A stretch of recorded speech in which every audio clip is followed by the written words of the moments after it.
మంచిని చేపట్టుడు, న్యాయమును జరిగింపుడు. మొదటి పట్టణము యెషయా గ్రంథము 1వ అధ్యాయము 10వ వచనం వరకు మరియు 16వ వచనం నుంచి 20వ వచనం వరకు. యెషయా గ్రంథము మొదటి అధ్యాయము 10వ వచనము మరియు 16వ వచనం నుంచి 20వ వచనం వరకు. సోదమ పాలకులారా, ప్రభు పలుకులు ఆలింపుడు. గోమర్ర పౌరులారా, మన దేవుని ఉపదేశములను వినుడు. మిమ్ము మీరు కడుక్కొని శుద్ధి చేసుకొనుడు. మీరు నా ఎదుట దుష్కార్యములను చేయకుడు. చెడ్డను విడనాడుడు, మంచిని చేపట్టుడు, న్యాయంను జరిగింపుడు, పీడితులను ఆదుకొనుడు, అనాథ శిశువులకు న్యాయం చేయుడు, వితంతువుల కోపు తీసుకొనుడు. మన వివాదమును పరిష్కరించుకొందుము. మీ పాపమును సింధూరం వలె ఎర్రగానున్నను, మంచు వలె తెల్లనగును. కెంపు వలె ఎర్రగానున్నను, ఉన్ని వలె తెల్లనగును. మీరు నాకు విధేయులగుదురని భూమి నుండి పండు మేలి పదార్థములు భుజింతురు. కానీ నన్ను తిరస్కరించి నా మీద తిరగబడుదురేని మీరు కత్తి వాడబడుదురు. ప్రభువునైనా నేను పలికిన పలికిది.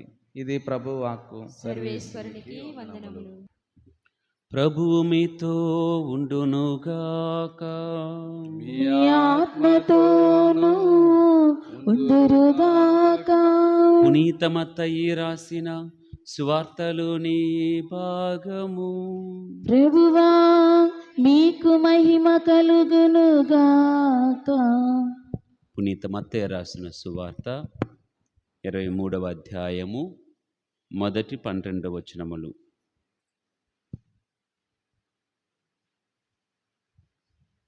ఆ కాలములో యేసు జనసమూహములతోనూ తన శిష్యులతోనూ ఇట్లనెను: ధర్మశాస్త్ర బోధకులు పరిసయ్యులు మోషే ధర్మాసనమున కూర్చొని ఉన్నారు.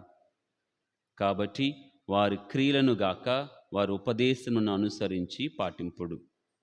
ఏలైనా వారు బోధించున్నది వారే ఆచరింపరు. వారు మోయే సాధ్యము కాని భారములను ప్రజల భుజములపై మోపుదరే కానీ ఆ భారములను మోయు వారికి సహాయపడుటకు తమ చిటికెన వ్రేలునైనను కదపరు.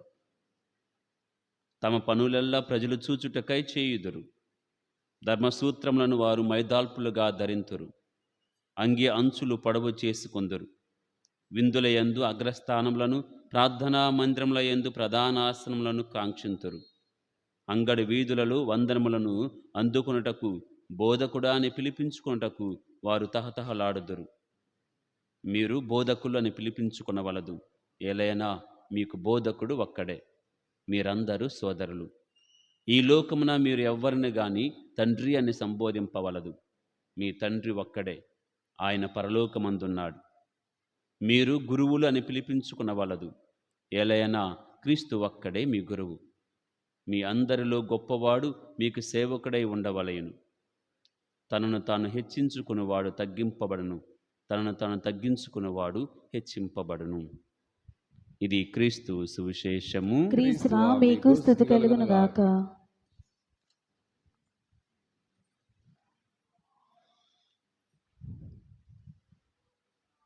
Praise the Lord. Praise the Lord. Praise the Lord. Praise the Lord. Praise the Lord. Praise the Lord. Praise the Lord. Praise the Lord. ప్రియమైన సహోదరి సహోదరులారా, శుభ్రముగా ఉండాలి, అందముగా ఉండాలని ప్రతి ఒక్కరు కూడా ప్రయత్నం చేస్తూ ఉంటారు. తమకు తోచిన విధముగా శుభ్రంగా కనిపించాలి. తనకు ఉన్న దానిలో అందముగా అలంకరించుకొని అందముగా కనిపించాలి అనే ప్రయత్నాలు ప్రతి ఒక్కరం కూడా చేస్తూ ఉంటాం. కొంతమంది రోజుకి ఒక్కసారి స్నానం చేసేవాళ్ళు ఉంటారు, 2 సార్లు స్నానం చేసేవాళ్ళు ఉంటారు. మరి కొంతమంది వారానికి 2 సార్లు చేసేవాళ్ళు ఉంటారు. మరి కొంతమంది వారానికి ఒక్కసారి చేసేవాళ్ళు ఉంటారు. కొన్ని దేశాల్లో అయితే నెలకు 2-3 సార్లు చేసేవాళ్ళు కూడా ఉంటారు. వారికి ఉన్న వనరులను బట్టి, ఆచారాలను బట్టి, వాతావరణాన్ని బట్టి, కాలాలను బట్టి ఈ యొక్క విధానాలు ఉన్నాయి. ప్రతిరోజు ఉతికిన బట్టలు ధరించాలి. ఇస్త్రీ బట్టలు లేకపోయినా పర్వాలేదు, కానీ ఉతికిన బట్టలు ధరించాలి. ఉన్న దానిలో పౌష్టికమైన ఆహారము, అది పరిశుభ్రముగా వండిన ఆహారాన్ని తినాలి అనేవి అనేకమైన సూత్రాలు ఉన్నాయి. శుభ్రముగా, అందముగా, ఆనందముగా గడపటానికి.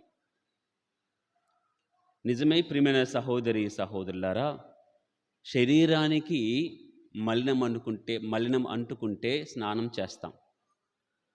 బట్టలకు మురికి అంటుకుంటే, మచ్చలు ఉంటే ఉతికేస్తాం. మరి మనస్సుకు మలినం అంటితే, హృదయానికి మలినం అంటితే ఏమి చేయాలి? వారానికి ఒకసారి స్నానం చేస్తున్నారు కొంతమంది, కాదనటం లేదు. రోజుకు ఒకసారి చేసేవాళ్ళు కూడా ఉన్నారు, కాదనటం లేదు. మరి మనస్సుకు మలినం అయితే, హృదయమే మురికి పట్టి ఉంటే, ఆ మురికిని ఎలా వదిలించుకోవాలి? ఈ మనసును ఎలా మనము శుభ్రపరుచుకోవాలి? ఇది మర్చిపోతున్నాడు మానవుడు. ఇది మర్చిపోతున్నారు. ఏ కాడికి శరీరం యొక్క శుభ్రత, అందము ఇవే ఉన్నాయి, కానీ ఆత్మానందము, హృదయానందము, మనస్సుకు ఆహ్లాదకరంగా పరిచేవి ఏమిటి అనేవి మర్చిపోతున్నారు. దానికోసం తప్పించిన వాడే కీర్తనకారుడు, దాని గురించి పలుకుచున్నవాడే ప్రవక్త, యెషయా ప్రవక్త. ఒకసారి యెషయా గ్రంథము 1వ అధ్యాయము 16వ వచనం చదవండి. మిమ్ము మీరు కడుగుకొని శుద్ధి చేసుకొనుడు. Wash your selfs, make your selfs clean. యెషయా గారు మొదటి ఆహ్వానం ఇది. 1వ అధ్యాయంలోనే పిలుపునిస్తూ ఉన్నాడు, శుద్ధి చేసుకొనండి, మిమ్ము మీరు కడుగుకొనండి. 18వ వచనము,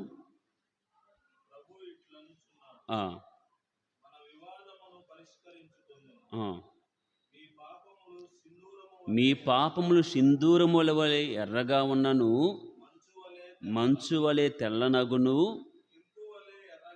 కెంపు వలె ఎర్రగానున్నను, ఉన్ని వలె తెల్లనగును. ఇక్కడ యెషయా ప్రవక్త పిలుపు వేరు. శరీర శుభ్రత గురించి కాదు, కనిపించేటువంటి శరీర అందము గురించి కాదు. ఆయన శుద్ధి చేసుకొనడి, కడుగుకొనడి అంటే అది ఆత్మీయ శుద్ధి. ఆ శుద్ధి ఎలా అవుతుంది అంటే, కేవలము పాప ప్రక్షాళన చేస్తేనే ఆత్మానందం కలుగుతుంది. పాపమ మచ్చలన్నీ కూడా వెళ్ళిపోవాలి. దాని గురించే రండి, మీ పాపములు కడుక్కుంటే సింధూరములు ఎర్రగా ఉన్న మంచు వలె తెల్లగా చేస్తా. కీర్తనకారుడు అంటారు, ప్రభువా నన్ను కడగండి అంటే, నాకు స్నానం చేయించమని కాదు, ప్రతిరోజు టబ్బోతో షవర్ పోతో అని అడగట్లేదు ఆయన. ఆయన అడిగేది నన్ను కడగండి. 51వ కీర్తన 7వ వచనం,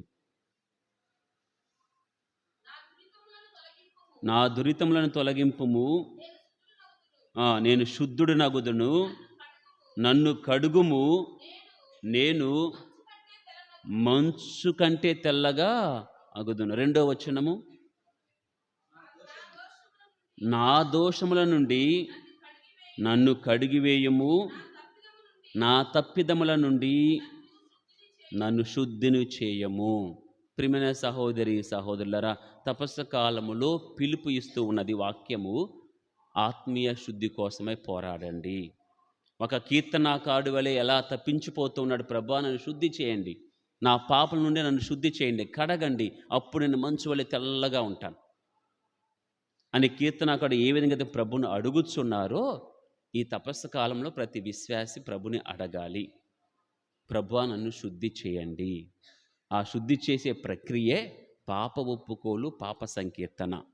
నా పాపములన్నీ కూడా ప్రభు ముందు ఉంచగలిగితే ఆయన ఖచ్చితంగా వాటిని తీసివేసి ఆ మలినము నుండి నన్ను మంచిగా చేస్తాడు.